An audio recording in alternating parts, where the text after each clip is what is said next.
Good evening, ladies and gentlemen. I am very, very honored to have the opportunity to address you today. In my professional life, in many places, I have had the privilege of working with many scientists from Arab countries and with Arab countries, and every one of those experiences was an extraordinarily positive experience. So I am very honored to have a chance to talk to all of you. And hopefully this will be the starting point of further conversations and perhaps collaborations to make sure that we can do that at your convenience. As you see in my first slide, I'm giving you my email addresses. I will also show them in my very last slide so that if you miss the opportunity now, you can perhaps take a picture later on. Now I have several email addresses because I have several affiliations right now, and I want to make sure that I don't disrespect anybody, but they all work just as well. So feel free to write me at your convenience, and I'll be delighted to be at your service. So the topic I will address today is the topic of translational medicine, and I will define what it is more precisely in a moment.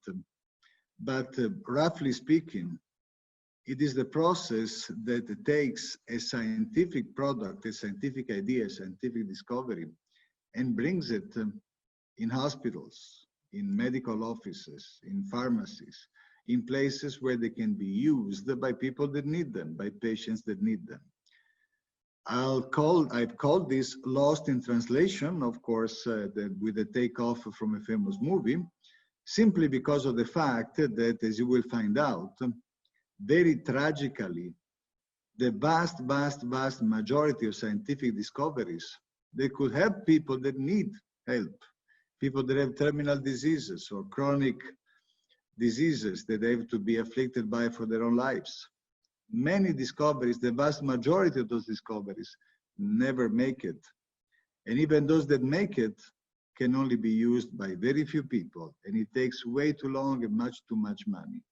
So I think it is an extraordinary priority for the whole world. And I think now that we are in the COVID-19 era, it becomes very apparent to everybody, and it should be, that focusing on ways to translate science into medical products most efficiently is an ethical priority, is an ethical mandate for the whole world together to address.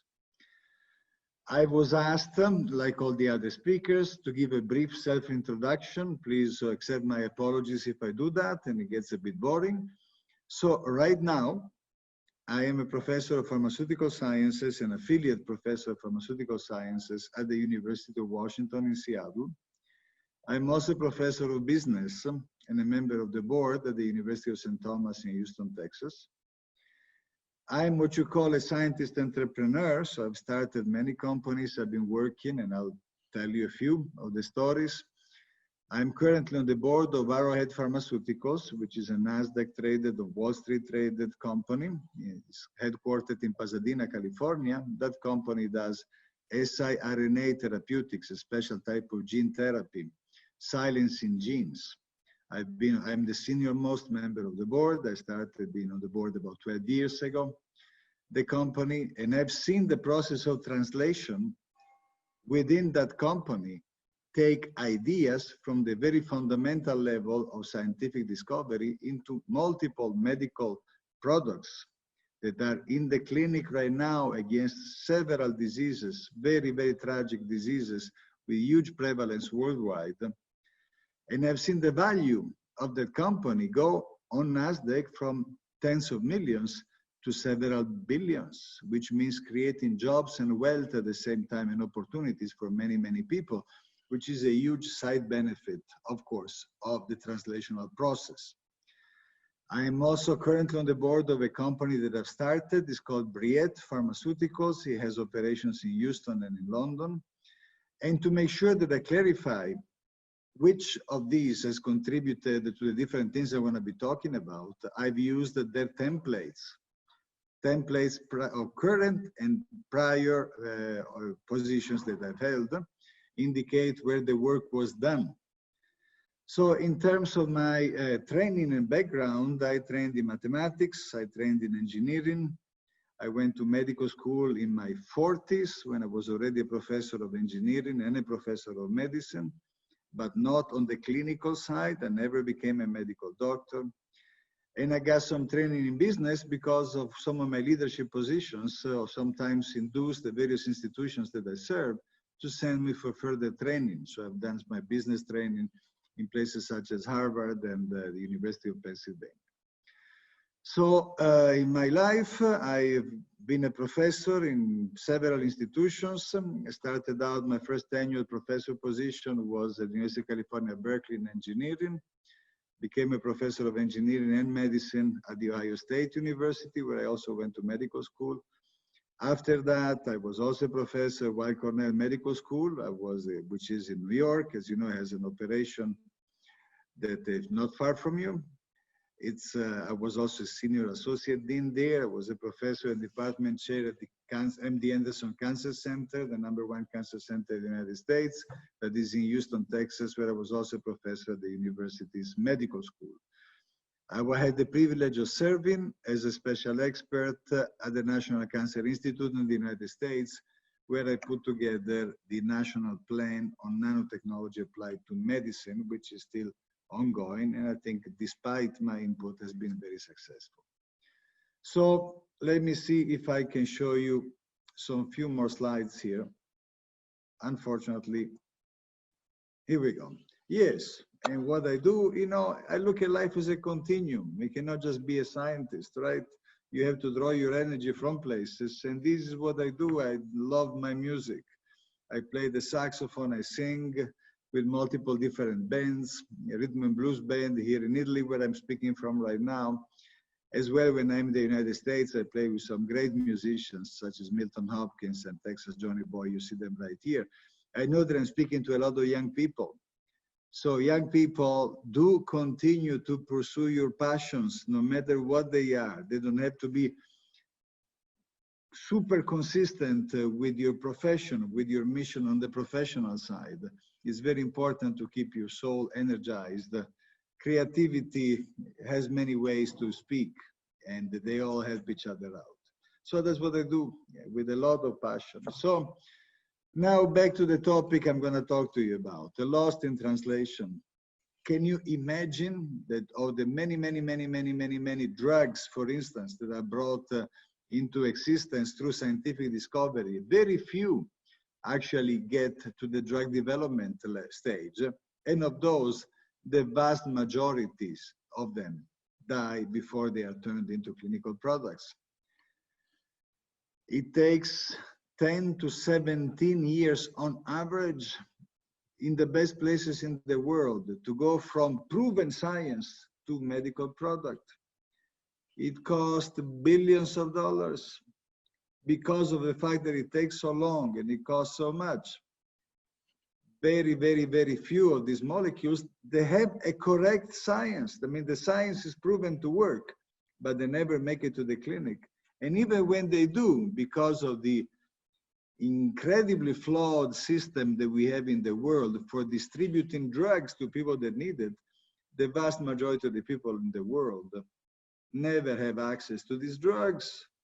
Hey, come on, guys, this is not right. There is an ethical necessity that we figure out a way to turn this around so that we can serve those that are in greatest needs. And I'm looking at you. We need you to figure out a way to do this because my generations has screwed it up enormously. And so we need you to pick it up and solve it. It is a huge imperative for the whole world. Now let's look at what translation really means. We are all familiar with the facts. If I can use the pointer here, very good. So here is where discovery is. You're all scientists, so you are great at doing this stuff. There are many great places that do wonderful discovery work everywhere in the world. More and more global, of course, an interactive global community. And for instance, we can find cures for laboratory animals, and we go through animal studies, and we prove that things work, and that gives us hope that they will also work in the similar disease for humans. And once we have this level of validation right here, we've done the preclinical work and the laboratory work, hope is great, and then you start the process of translation. The molecule that you studied with graduate students and with postdocs needs to be manufactured in a way that is compatible with human use. You cannot give to people the molecule that you prepared for mice or rats. Manufacturing is the #1 bottleneck. Manufacturing in a pharmaceutically acceptable, ethically acceptable fashion is the biggest challenge, is the reason why it takes so long and it costs so much. Pretty much all of it, most of it is right here. So I'm going to be encouraging all of you to pick that challenge up and make it your own. If you can make a difference here, you are changing the world just as much as, in many occasions, more than you would with the new scientific discovery. This is the bottleneck right here. Once you got that, you can do preclinical validation in the right way, you can do clinical trials. There is a big handoff after the translational phase into patient care, of course, and there all of the dynamics of the commercial world come into play, some of which are good, some of which are unacceptably bad. And from here, then you cycle back and you get new observations and you start the cycle all over again. So when I talk about translation, I will focus on from the moment when the science, we got a pretty good grip on the science. You publish it in Nature, you publish it in Science magazine or wherever it is that you want to publish, in your dream publications. From this point on to here, to get into late stage clinical trials. That's the focus of my talk. That is what I'm going to call translation. I'll show you a few examples. That word, the translational medicine, is defined, is described in multiple different places. Different definition schemes are used. I will not bore you with those. You can find them if you're interested. But I told you what I'm thinking about: GMP, GLP, phase 1 and phase 2. So I'm going to tell you about the experience I've had for about 10 years in a leadership position at the Houston Methodist Hospital, where I was executive vice president. It's a system of 8 hospitals, as you will see in a moment, one of the best in the United States. And I was also president and CEO of its research institute. So I started focusing on how do we solve the translational problem. That was the mission statement. So 10 years of work, these are the lessons that I've learned. You have to make your definition very stringent. What do you mean by translational research? Because if you let it loose, anything you do, everything you do in the lab is defined as translation, and you lose the power of your focus. So be very stringent with your definition. Second, the best thing to do for a translational effort is to have great creative scientists that do basic fundamental science. Great, the best people you can find, but that are also thinking that they want to get their stuff to the clinic, translationally minded.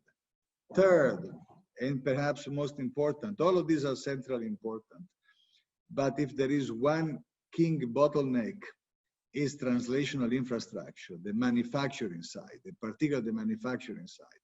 Very few academic institutions have translational infrastructure. I think it is necessary to have that. It's a great opportunity for countries, for regions of the world, for communities. They want to become very prominent. They want to become leaders. You cannot do that if you are not one of those already, just trying to catch up with people one piece of science at a time. It doesn't work that way. If you want to bypass and get to a place of great preeminence, my recommendation is focus on translational infrastructure. Everything will come from that. You have to figure out a way, number 4, to have funding to support that. They cannot come forever from a hospital or from the government or from whatever. You have to find a way to generate funds, money, out of your translational efforts. There are many ways to do this. I've pioneered a few. I've experienced several. Be happy to talk to any of you about any of the above. But it needs to be self-sustaining. Sustainability is the key word today, right? Also from the financial side of the approach to translation. And number 5, as important as anything else, you need to train people to do these jobs. Translational research is not like basic research. You need to develop a number of skills, and you need to be able to integrate many times the basic science on the biology side with basic technology on the engineering side and physics. The world is changing. What we call drugs right now is not what we're going to be calling drugs tomorrow. A lot more and more and more technology. That's a great opportunity for leadership. for regions, for countries, and for individuals that want to take on a preeminent role in the changing world that we are experiencing today. And you see a few examples of the things that we have done. So this is the Houston Methodist cluster in the Texas Medical Center in Houston, Texas, largest medical concentration in the world, and the one that I'm very honored to serve for 10 years or so. And you see some of the things that came out of that effort. You see, and again, I'm not going to have time to talk about them all, but hopefully you get a copy of the slides. I'm going to make sure that the organization has them so that everybody can look them up and write me and ask me questions or do whatever you wish with this. I'm at your service. So you see multiple different domains of course, of impact, of medical impact, pretty much all coming from the marriage of the biological sciences and the pharmaceutical sciences on one side with math and engineering and physics on the other side. That is the world. That is the world of the future they're going to be looking at, and beneficially so, I hope. So as you see, Houston Methodist, big institution, one of the top institutions in the United States, and it got ranked top 10 in the United States, and then in 2019. And at the time I left the organization, my leadership role there, and you feel free to think that that is why I got ranked so high after I left. It was a big booster, of course, for the hospital. Now, you see the magnitude of the research force that I had right there. That was the research institute that we built. We started from nothing. So if you have great visions for creating, of course, Arab countries have incredible skills, great resources, and wonderful visions. So building something like this and much bigger is certainly within the realm of the opportunities of the things that you can do in your side of the world. And hopefully we'll be able to work together somehow. But the key to doing that is to put together the basic science, the translational infrastructure. And with doing that, just within a few years, we had multiple drugs in the clinic and technologies, of course, in the clinic. And I'll give you a few examples. I will also talk about my personal science journey, not only as an executive, as an administrator. I'll show you some of the things that I brought to the clinic out of my laboratory. And this is one of the longest, I think, efforts that took me to get something to the clinic in this particular side here, about 30 years. So, you know, it's a marathon. I come back to that, guys. It's a marathon. It's not for the faint of heart. And as you see, you have to work with many different people, many different places, and find a way to pursue your mission and your dream. And don't take no for an answer. Here we go. So here you see a few videos. They show you some of the things that we were fortunate to bring to the clinic. You will see again the integration of science and technology, biology and medicine here. Left-hand side, the top, you see new ways to do a heart surgery, replacing heart valves without having to open the chest, which is something that you cannot do many times in elderly patients. You see here, there is no surgery here. You see here the young man who used to be an athlete. These are actors that are playing out actual situations of actual patients. So you see the young man here, a former athlete that lost control of his legs because of an accident. You see him standing up and walking.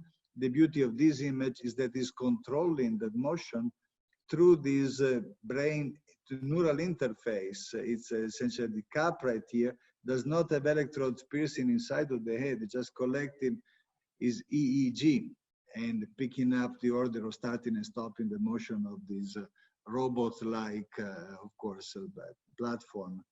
New contrast agents, a lot of technology for imaging, new regeneration technologies for regrowing bone. So these are some of the things that also talk about where the future of the world may end up being in those specific areas. You see here just a listing of drugs and devices and the contrast agents that were in the product pipeline. I'm using the word product here. It's not only the science for the sake of science, which is the necessary fundamental, but we are talking about products entering the clinic. I show you some other little examples. This is also something that came out of my laboratory when I was at Berkeley almost 30 years ago. That was the beginning of the field of Nano Fluidics. You can use Nano Fluidics for delivering drugs from implants under the skin. You see right here this implant under the skin, this nano fluidic chip, I think was the first. This, of course, is a cartoon rendering. I'll show you the actual ones in a moment. We were the first to make nano channels, and you see them right here, using a technology that is similar to that they use for making computer chips. We take a left turn right here, and you will find a nano channel, and you see little drug molecules permeating through by diffusion. And the fact that they go through this such a narrow opening, approximately the size of the molecule themselves, gives it a new physics of transport, which was not known prior. Is the principle of the hourglass at the nanometer scale. And with that, you can make devices that you can use for medical use. And I'm going to show you the work that was done by one of my former students and then postdocs, and then a professor at Methodist, and now the chairman of the Department of Nanomedicine, Alessandro Grattoni. He picked up this project and he turned it into medical and clinical realities that you see right here. On the way to that, a ways to deliver anti-HIV drugs, especially in parts of the world where you cannot get, where you can just put it under the skin and then you go, where you don't have easy access to medical facilities. This is in collaboration with Bill and Melinda Gates, with Gilead, a technology to turn drugs that have a very strong side effects into drugs that are beneficial, but that limit the adverse side effects. You see that right here, that is demonstrated in the context of drugs that address metabolic syndrome. The fat mouse becomes a skinny mouse, the same mouse, same diet, with this drug that is released at a very slow rate under the skin. If you just give big injections of this drug, the corresponding amount in bolus injections, the adverse effects are too big. Something else you can use for many other applications, in this case, the replacement therapy of testosterone. And this technology, you might have read about it recently because it actually ended up being featured on the International Space Station. The young man you see right here is Alessandro Grattoni, as I was talking to you about, and this gentleman right here is Buzz Aldrin, the second man to walk on the moon. And there was the launch of the rocket that took this experiment on the International Space Station with a number, it was a set of experiments, including those that I'm not going to show you. Well, this the movie, but trust me, I want to make sure that I'm cautious about time here. But as you see right here, you might have seen it because, of course, that was the Cape Canaveral, where the rocket came back, and the first stage came back. That was the first time in history that happened, and our experiment was on the rocket, and that was a great moment. So science can be cool, it can be fun, guys. Don't let anybody tell you, ladies and gentlemen, don't let anybody tell you the science is boring. This is as exciting as anything I've ever seen. So, and that experiment also took some mice on the rocket and on the International Space Station, and the results of those studies were very promising, just got published in Nature Communications.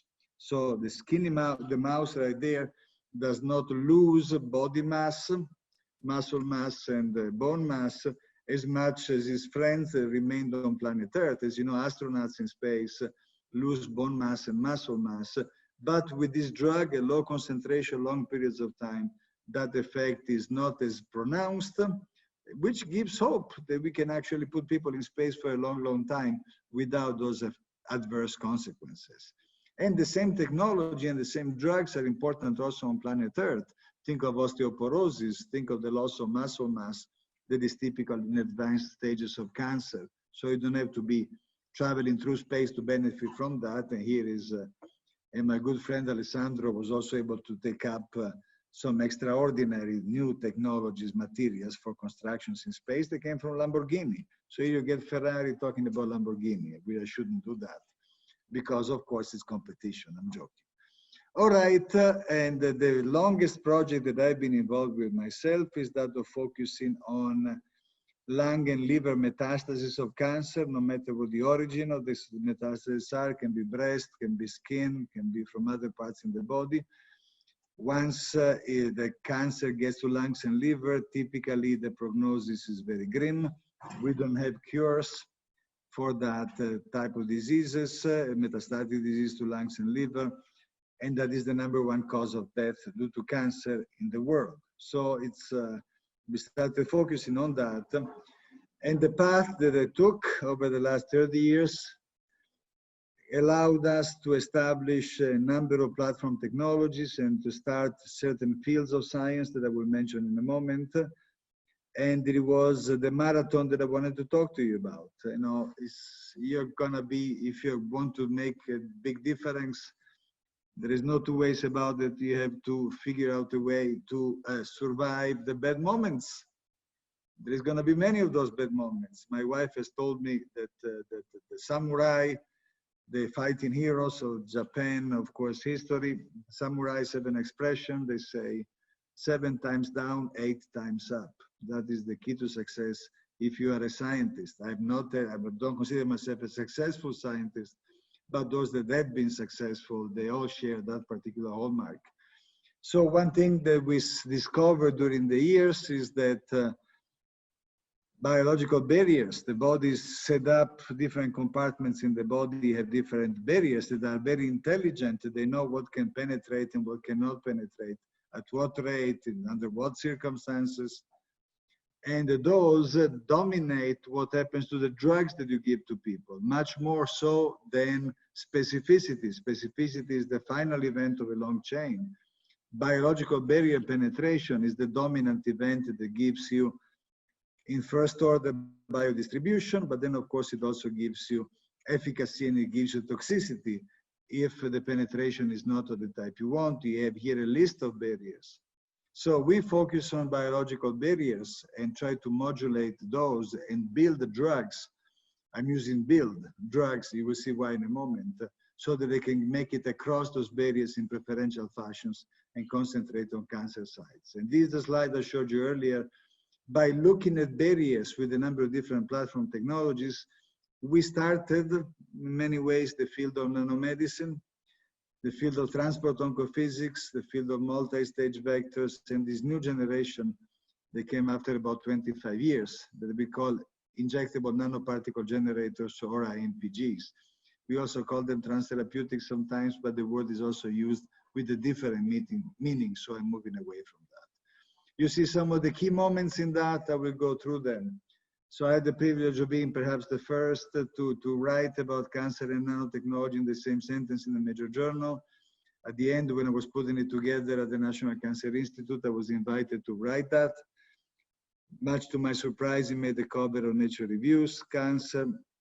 I left the NCI, went back to private life.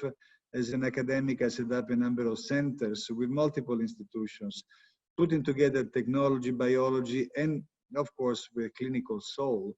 And you see some of them summarized right here. Then it turns out that we understood through that experience of nanotechnology and cancer, the biological barriers were so important and transport was so important. So we coined the expression transport oncophysics. And that gave rise to this article that you saw also come up on the cover of Nature Reviews, Cancer. And based on that, in transport oncophysics, we established national centers with collaborators, some of which you see here listed, and not only for transport of drugs, but as we'll see in a moment, also for transport of course, nanoparticles, but also for cell therapeutics and immunotherapy. I'll come to that in a moment. But through those studies of transport, this is essentially physics, math, together with biology, nanotechnology, we were able to identify some of the determinants that tell you from the physics side where your particles are going to go once you inject them in systemic circulation, changing size and shape and charge and things such as that. You can concentrate particles in the lung or in the liver and the spleen without the need for biological recognition. This is physics-based targeting. I'm not going to go into too much detail for obvious reasons, but this is all published and I'd be happy to talk to you about all of the above. We found that the nanoparticles, no matter what nanoparticles it is, no matter how they are loaded, no matter what drug, no matter if they are biologically targeted or not, they could not cure metastatic disease to lungs and liver. That's my objective.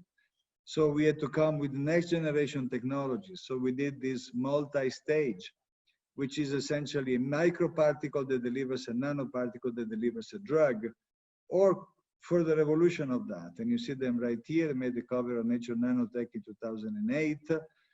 and a number of other stories. I'm just going to show you Nature articles, but we have hundreds of publications on this, as you can imagine.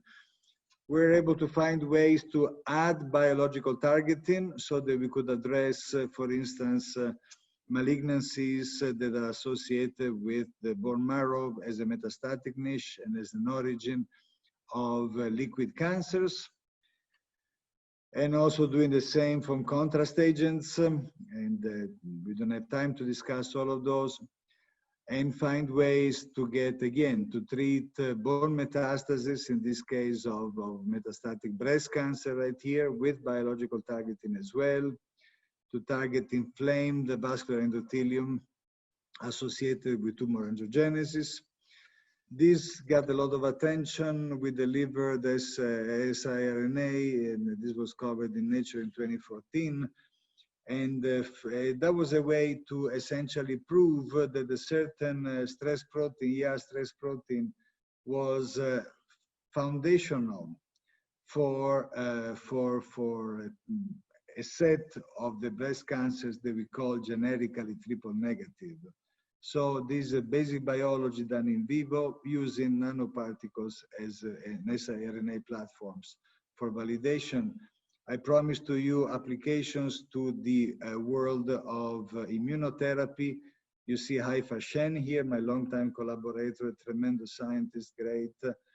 And we developed ways to understand how, why certain cancers respond better than others to immune approaches, immunotherapy, and use those discoveries to develop new ways of vaccinating for therapeutic as well as for preventative purposes, animals that have this form of breast cancer that is the equivalent of HER2 positive breast cancer. So that came out in Cell Reports 2015, and based on that, we established another national center for immunotherapeutic transport oncophysics that is still ongoing. And again, I'm just going to show you some of the key people here. A lot of that has to do with leading clinicians in immunotherapy, like Dr. Mittendorf, who is now at Dana-Farber. Basic biology and immunology, but a lot of math, a lot of physics, and they have to be integrated with one another. That is the key to success.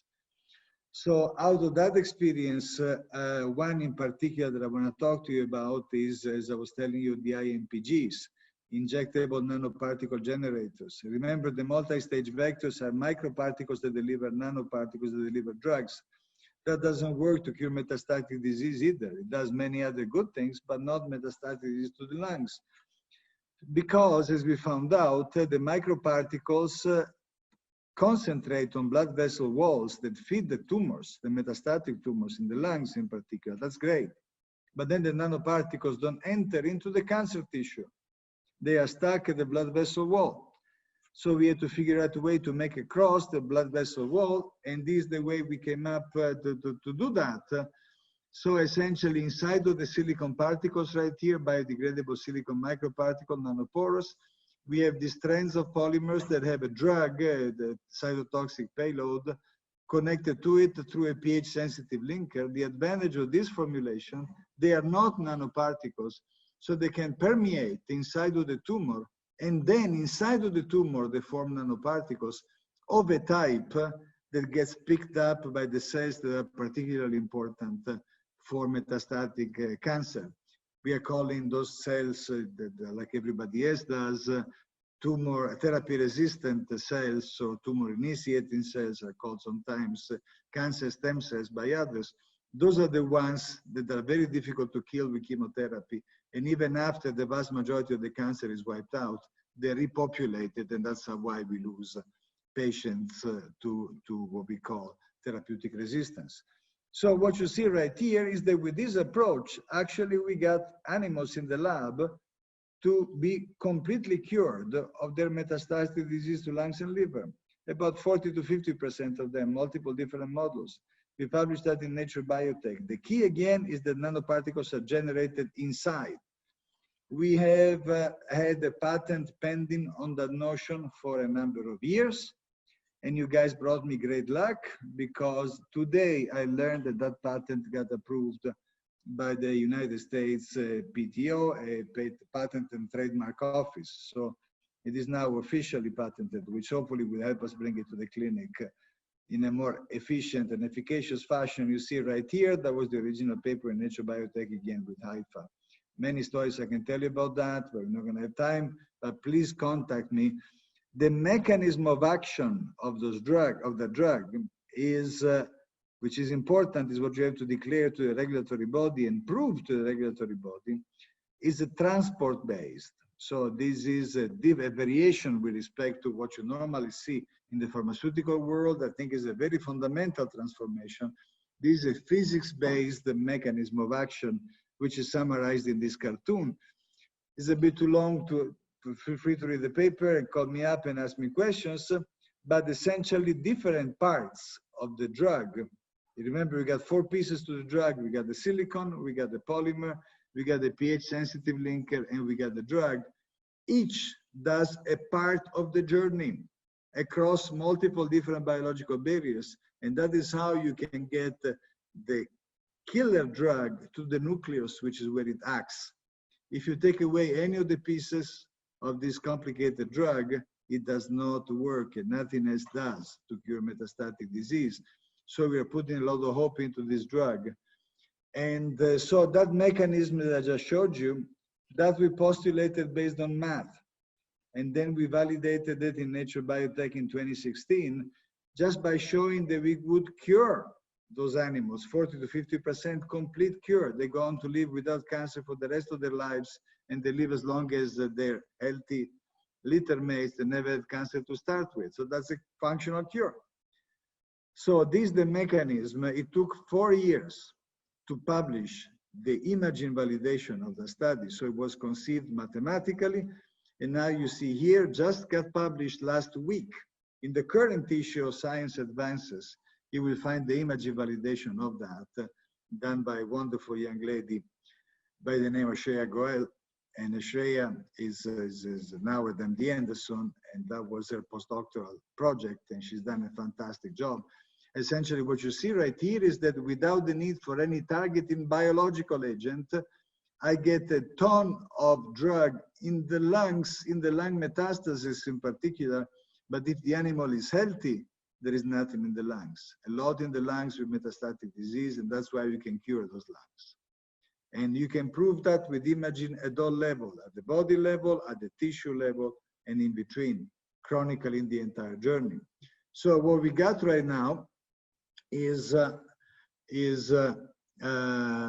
have the ability now to take it out. We have done the science. Remember what I started with, 10 to 17 years. From the moment your science is set up, you need manufacturing. You need, of course, intellectual property protection to be able to attract the funds so that you can then bring it to the clinic and then distribute it any which way that you want. You can distribute it not for profit, which is what my objective is.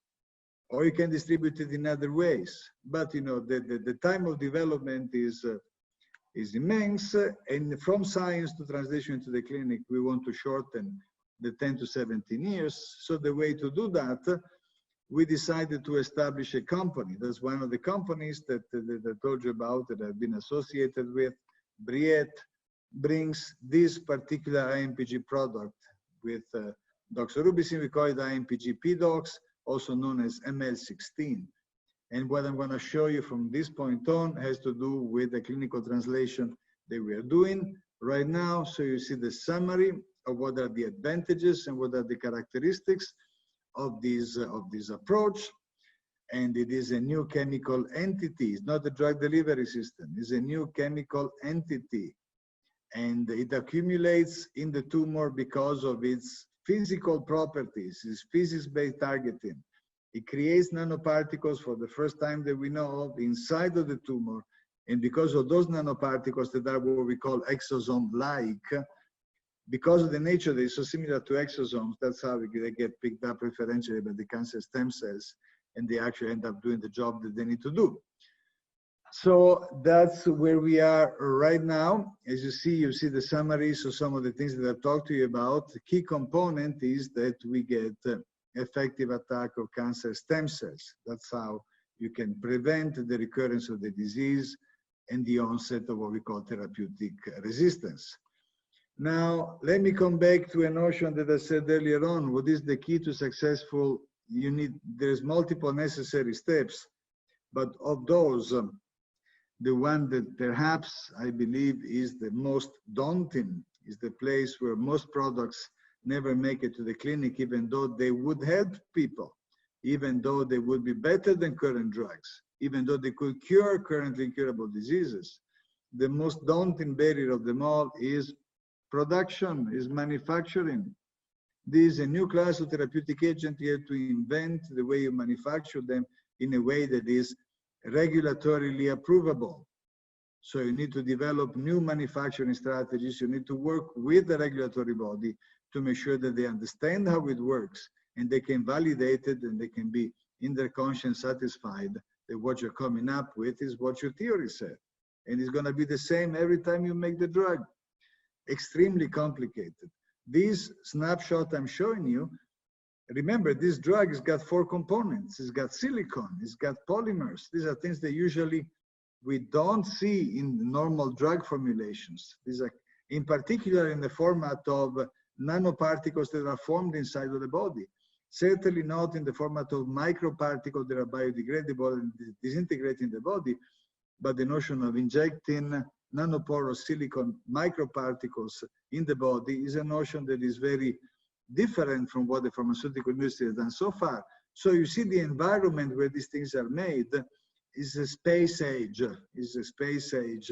bio-pharma. It's a new generation. That's the new frontier that many of you are going to be working with. I don't mean to say in my technologies, but in the technologies that are arising all over the world that are pointing into the same direction. It's a new world. So, and manufacturing is the key. Whoever controls the manufacturing game is going to have the control over the future. Very important to keep in mind. So that brings me to my conclusions.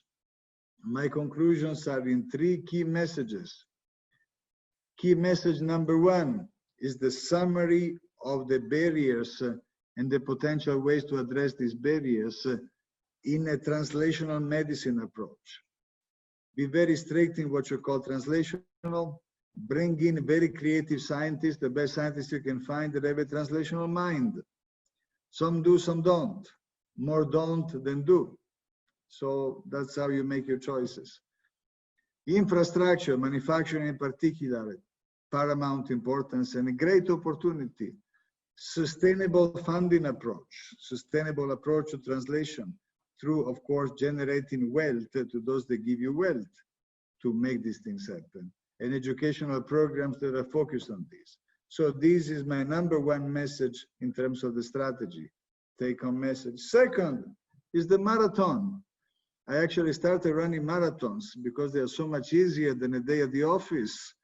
And I started running marathons in my 50s. I've now run maybe 50 marathons or so, 40, 50. Of the 42 kilometer types, I've also ran 100-kilometer marathons. And trust me, what you have to prepare yourselves for, if you want to bring the product of your science into the clinic, it's much, much harder than a 100-kilometer running marathon where all you got to do is left, right with your feet. So get ready. It's all in your head, like for the running. It's all in your head. It's all in your heart. It's all in why you do what you do. My objective in life is to find ways to be of service to people that need the things that we can bring. So that allows you to get up 8 times after the 7 knockdowns that I was telling you about that my wife has taught me. Third, a great president of the United States once said, a secret of success is to surround yourself with great people and get out of the way. In my case, I've been very blessed with the opportunity to work with many young men and women from all sorts of different places in the world, including your side of the world. And they are the ones, they are the true heroes of the stories that I've been telling you. So in my case, I try to bring them in and get out of their way. And many of the things that now you see that I talked about, as if I'd done it all. Trust me, it was them that done it pretty much all. And my job was just to give them the opportunities to express their greatness.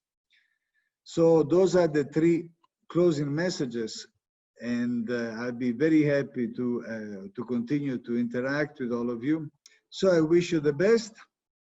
It's been an honor and a delight to have the ability to address all of you, and I'm hoping that I'll be able to hear from you in the future.